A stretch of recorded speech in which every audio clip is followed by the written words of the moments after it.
I've gotten back after a really long time and I hope that you missed me. I hope 2021 is both good for you as well as for me.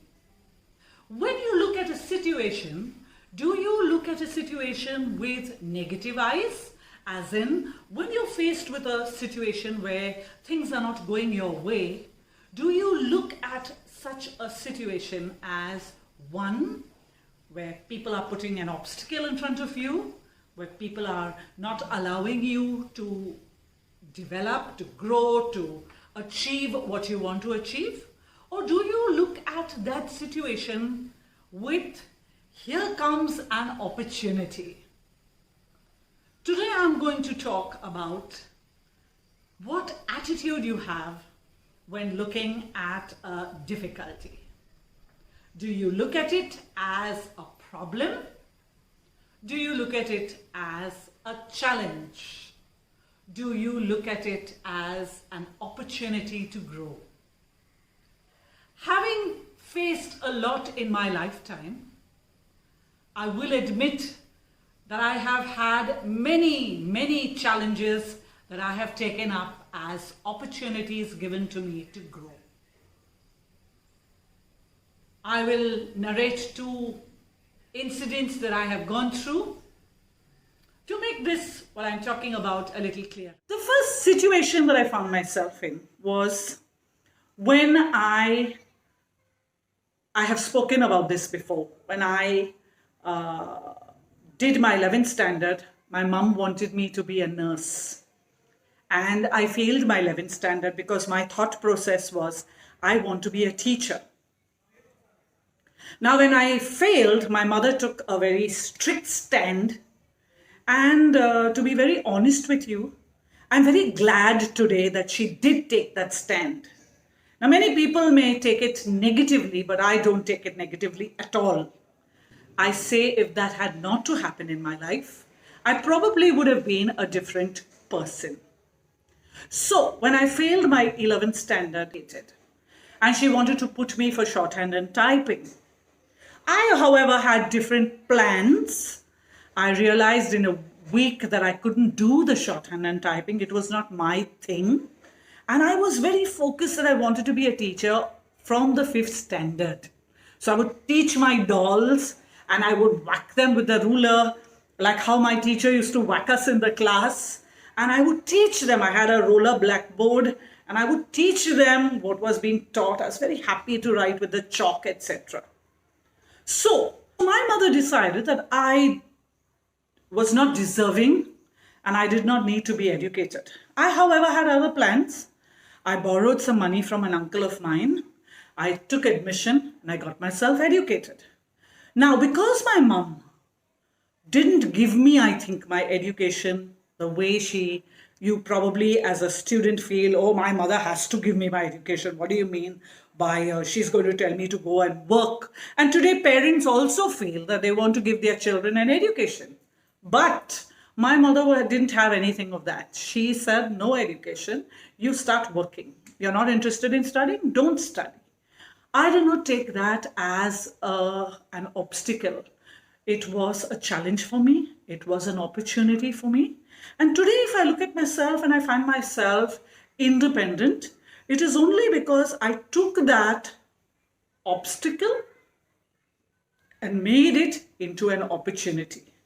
I got myself educated, self-educated. I enjoyed studying because of that. I performed well. And today I am a happy, very happy teacher. So, do you look at it as an obstacle or do you look at it as an opportunity? In life, you are going to have lots of situations where things are not going to be easy for you. Situations are going to be challenging for you. You're going to have a boss that is troubling you. You're going to have somebody in your life that is constantly challenging or poking you. Are you the person that gives up and says, okay, you win, I lose? Or are you the person who says, poke as much as you want, challenge as much as you want. I will raise my standard. I will develop myself. I'll tell you of another incident that happened. So I was a young teacher, and I used to teach the sixth standard. And there was a situation that happened in my school, and the principal decided that I needed to be a 10th standard teacher. And so she told me, Ellen, from next year, you're going to be the 10th standard class teacher.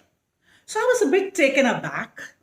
And I said, which subjects are you going to give me to teach? And she said, English and geography, those are your methods. Now with English, my worry was just one. I did not know clauses. I had no idea about clauses. In school, I never understood it. What the teachers were trying to teach me, I didn't understand. And so I was very worried about how am I going to teach this topic when I don't know it. So those days, I went to the then English teacher in my school. We had 3 divisions. So I went to the first teacher and I asked her to show me how to do clauses. And she said, no, you take the Wren and Martin and you learn. So I was very taken aback. I was a very young teacher. I didn't want to push this senior teacher, so I just kept quiet. When I went to the second teacher said to me, you know what, Ellen? You take the sentences from the digest because the answers are in the digest and the students can challenge you. I said, okay. But I was not satisfied. When I teach something, I need to be fully believing and understanding it so that I can put that across to my students. When I went to the third teacher, she said, to be very honest with you, I'm not sure of clauses. I try not to do too many. So you find someone else who can teach it to you. So I went to my mom. My mom was a teacher, of course, a primary section teacher. And so I went to her. She was able to teach me the difference between a principal clause and a subordinate clause. And I understood it, and I understood it very well. Now, in noun clauses, you have subject of the verb and object of the verb, and in apposition to the pronoun, and all those different types of things that clauses do. And there was no one who could explain it to me and make me understand what was subject of the verb and object of the verb. So, I had a friend of mine in school who was also very interested in deciphering how to formulate and how to teach these clauses. So she and me sat down with the Wren and Martin, and we sat down with a digest to the Wren and Martin, and we went through 400 or more sentences. Looking at the sentence, looking at the answer, trying to figure out what it is, and coming up with a plan. Today, if you ask me about clauses, I can teach you clauses like this. Not because of anything. There was a challenge, but I did not give up.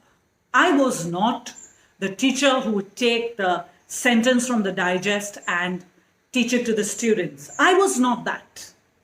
I wanted to know. And so, in my teaching profession, I was that teacher that wanted to be the best at what I was doing. I wanted to understand the best that I could understand. I have written a plan and a program to take grammar to schools and teach teachers how to teach grammar. Without following the regular rules, etc. I've written the program.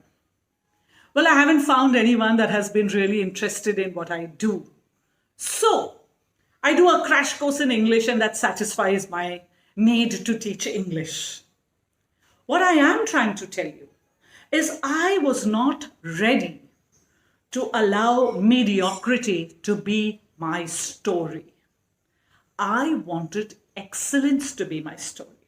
So in life, I have faced many challenges, many obstacles, many people that have gone against me, many people who don't like who I am. But I have looked at all of this as an opportunity. So when you sit by yourself and you think, oh, this person doesn't like me, or that person is constantly correcting me, or this person doesn't want me to be famous or good or whatever. It's up to you. How do you look at the situation? Do you go into victim mode? Are you the person who feels sorry for themselves? Are you the person who gives up when things get tough? Success comes to those who don't give up. And so I say to you, don't look at situations as obstacles. Look at situations as learning experiences. Because things come into our life to teach us things. And till we have learned what we need to learn, life will continue to bring the same situation to us in order to teach us what we need to learn. And once we learn it, we go forward in life. I hope this video has made you realize, has made you contemplate, has made you introspect as to what is your thought process when you are faced with a challenge. How do you view it? And remember, it doesn't matter what you have done till just now. You have a chance to change the future. It's your life. Everything you decide to do is your choice. And I am sure that having realized that it is your choice, you are going to choose better. Stay motivated. Stay focused. If you haven't already subscribed to my channel, do a good deed at the start of this year and press the subscribe button. It's free. If you did like this video, don't forget to like and share it with anybody that you think will learn from it. This is Teacher Grandma, a teacher for 34 years and a grandmother of 2 pretty little girls. I will end this video hoping to see you soon. Bye-bye.